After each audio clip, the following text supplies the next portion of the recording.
زبور نویس جو ہے اب وہ موت کے سایہ کی وادی میں سے گزر گیا ہے اور اس نے اپنے ایمان کو نہیں چھوڑا، اس نے اپنے ایمان کو بیچا نہیں ہے، اس کا سودا نہیں کیا. ٹھیک ہے، وہ کہتا ہے میں کسی بلا سے نہیں ڈروں گا. جو چیز اس کی زندگی میں سب سے زیادہ قیمتی ہے، موت کے سایہ کی وادی میں اس نے اس چیز کو اپنے ساتھ رکھا ہے. وہ کہتا ہے میں کسی بلا سے نہیں ڈروں گا، چاہے کوئی ڈرانے والی ہو، چاہے کوئی لبھانے والی ہو، کیونکہ تو میرے ساتھ ہے، تو میرے لیے سب سے زیادہ قیمتی ہے اور میں تجھے نہیں چھوڑوں گا. یہ جو لبھانے والی بلاؤں ہیں، ایسے لوگوں سے، ایسی چیزوں سے ہم نے اپنے ایمان کو محفوظ رکھنا ہے. اس نے کہا جان دینے تک وفادار رہ تو میں تجھے زندگی کا تاج دوں گا، کہیں بھی اس کا انکار نہ کر ڈالنا. زبور نویس نے وادی میں بھی اپنے ایمان کو محفوظ رکھا ہے اور اب وادی میں سے گزار کے خدا اسے ایگزالٹ کر رہا ہے، خدا اسے جلال دے رہا ہے. زبور نویس چوتھی آیت میں وفادار رہا ہے، اس سٹیج کو اس نے پار کر لیا ہے. پانچویں آیت یہ بتاتی ہے تو میرے دشمنوں کے روبرو میرے آگے دسترخوان بچھاتا ہے. اس کا مطلب پتہ کیا ہے؟ خداوند شیف بن گیا ہے، خداوند نے کھانا تیار کیا ہے. یہ پانچویں آیت خدا کو نہ صرف بطور باپ اور چرواہا پیش کرتی ہے، بلکہ پانچویں آیت خدا کو ماں کے طور پر بھی پیش کرتی ہے، کیونکہ مشرقی معاشرے میں جو کھانا بنانے کا کام ہے، جو کچن کا کام ہے، وہ ماؤں کے سپرد ہوتا تھا. سو جو خدا باپ ہے اب وہ ماں بن کے اپنے لوگوں کو، اپنے بیٹوں کو، اپنے بچوں کو جو ہے وہ کھانا پروس رہا ہے، وہ کھانا کھلا رہا ہے، وہ کھانا سرو کر رہا ہے. اور یہ شخص جو موت کے سایہ کی وادی میں وفادار رہا ہے، یہ شخص اب اسے رائل ٹریٹمنٹ مل رہی ہے، شاہی سلوک اس کے ساتھ کیا جا رہا ہے اور یہ شاہی مہمان بن گیا ہے. اور شاہی مہمان بن کے یہ میز پر بیٹھا ہے اور اس کے سامنے دسترخوان بچھایا گیا ہے. اور جب اس کے سامنے بادشاہ نے دسترخوان بچھایا ہے، اس کے دشمن بے بس ہو گئے ہیں اور دشمن جو ہیں وہ کچھ نہیں کر سکتے. بائبل مقدس میں کہیں بھی نہیں لکھا کہ یہ ضیافت نیوٹرل ضیافت ہے. دشمنوں کے روبرو میز بچھایا ہے، اس سے ہرگز مطلب یہ نہیں ہے کہ دشمن بھی آپ کے ساتھ میز پر بیٹھے ہوئے ہیں. اس کا مطلب یہ ہے کہ دشمن کونوں میں لگے ہیں اور بے بس ہیں اور وہ کچھ کر نہیں سکتے، لیکن انہی دشمنوں کے روبرو آپ کی پروموشن ہوئی ہے، آپ کی ترقی ہوئی ہے اور خدا آپ کو بلیس کر رہا ہے، خدا آپ کو سرو کرنا شروع کر دیا ہے، خدا آپ کو ترقی دے رہا ہے، خدا آپ کو سرفرازی بخش رہا ہے. اور جب خدا سرفرازی بخشتا ہے تو آپ کے دشمن آپ کا کچھ بھی بگاڑ نہیں سکتے. یہ جو حالت ہے، یہ حالت بڑی زبردست ہے، لیکن اس حالت تک پہنچنے کے لیے جو قربانیاں ہیں وہ قربانیاں بھی بڑی زبردست ہیں. دانیل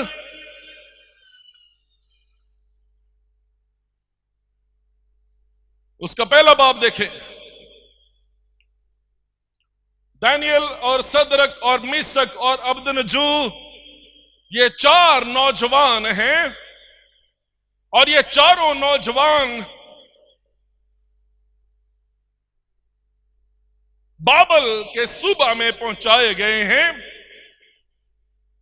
اور یہ یہودا سے لائے گئے ہیں. یہ اسیر ہو کر، غلام ہو کر اس جگہ پر پہنچے ہیں. اسیری اور غلامی کا مزہ جب انہوں نے چکھا ہے، یہ عام میرے اور آپ جیسے لوگ نہیں تھے. یہ لوگ بائبل مقدس کے مطابق